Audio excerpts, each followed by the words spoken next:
जय जोहार। मैं कौशल तिवारी और बिहनिया संध्या में आपका स्वागत है।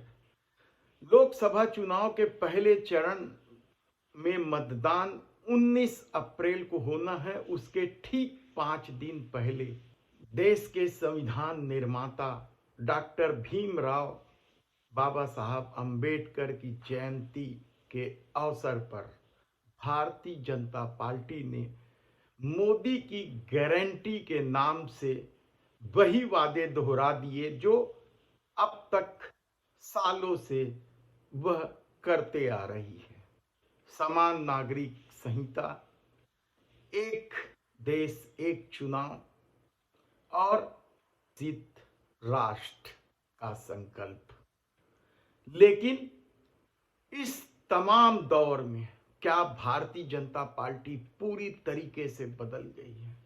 क्या भारतीय जनता पार्टी के सामने मोदी के अलावा कोई विकल्प नहीं है, या फिर मोदी की मुट्ठी में भारतीय जनता पार्टी चली गई है? यह सवाल हम इसलिए उठा रहे हैं क्योंकि आपने घोषणा पत्र, संकल्प पत्र या मोदी की गारंटी पत्र की सारी जानकारियां आप तक दूसरे मीडिया के माध्यम से आप तक पहुंच चुकी होगी, या भाजपा के कार्यकर्ताओं के माध्यम से आप तक पहुंच चुकी होगी कि आखिर मोदी की गारंटी क्या है।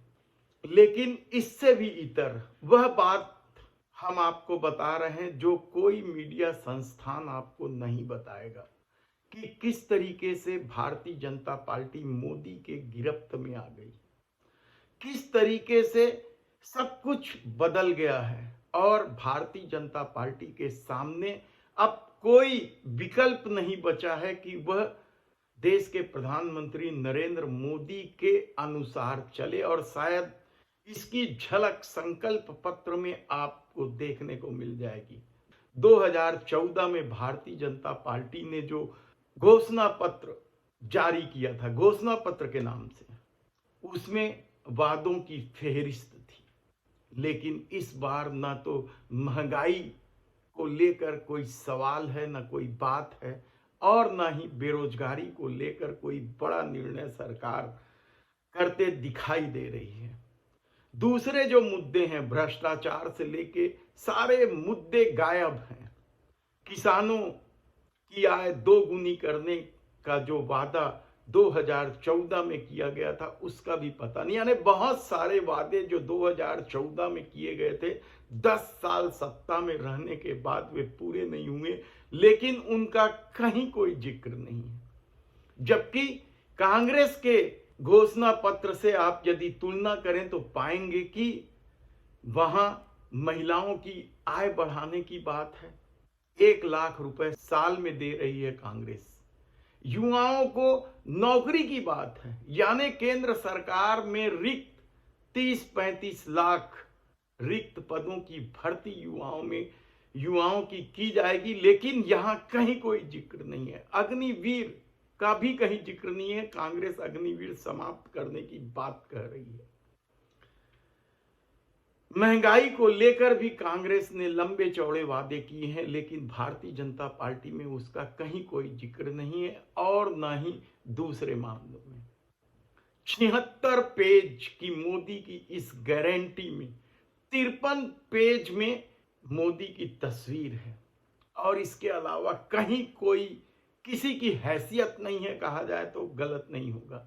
एक पेज में साइड में कहीं दिखते गृह मंत्री अमित शाह दिखाई दे रहे हैं, तो उत्तर प्रदेश के मुख्यमंत्री कहीं एक पेज में दिखाई दे रहे हैं।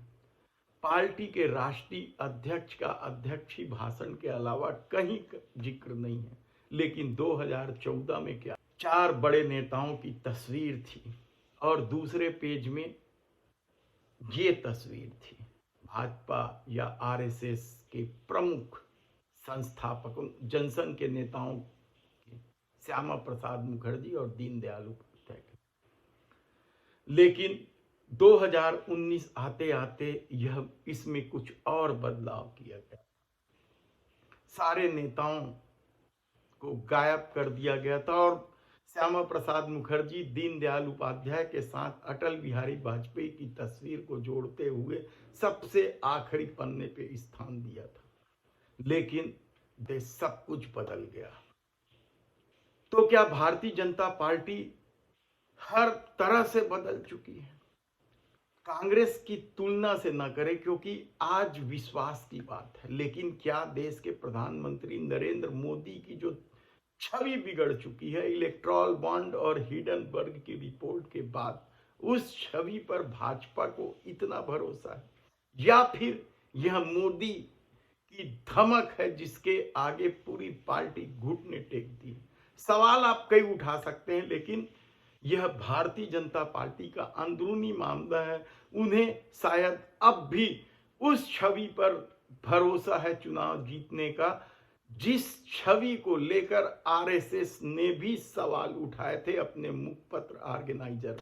और क्या भारतीय जनता पार्टी झूठ की राह पर चल पड़ी है? इस सवाल का जवाब बेहद ही मुश्किल है, क्योंकि झूठ और अफवाह की राजनीति के आसरे नफरत फैलाने का खेल या आरोप भारतीय जनता पार्टी पर लगते रही है। ऐसे में यदि देश के प्रधानमंत्री नरेंद्र मोदी बात बात पर झूठ बोलते हैं, झूठों की फेहरिस्त है, और उसकी गारंटी के साथ भारतीय जनता पार्टी आगे बढ़ गई है, तो क्या उन्हें चुनाव में सफलता मिलेगी? कहना कठिन है, लेकिन सच तो यह है कि सब कुछ बदल गया है। भारतीय जनता पार्टी में न तो वह राजनीतिक शुचिता की बात की जा सकती है, और न ही भय, भूख और भ्रष्टाचार जैसे नारों का ही कहीं भी स्थान। पार्टी विद डिफरेंस भी कहीं दिखाई नहीं देता। तब ऐसी परिस्थिति में क्या 2024 का चुनाव सिर्फ मोदी बनाम देश हो गया?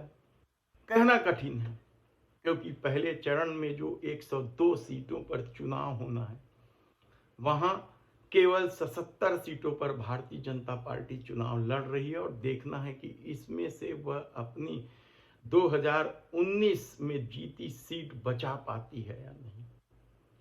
लेकिन सबसे बड़ा सवाल आज भी कायम है ईवीएम को लेकर, और सीएचडीएस की रिपोर्ट में भी इस बात का जिक्र है कि बहुत सारे लोगों को, करोड़ों लोगों को ईवीएम पर भरोसा नहीं है। लेकिन चुनाव आयोग ईवीएम पर चुनाव करा ही रहा है।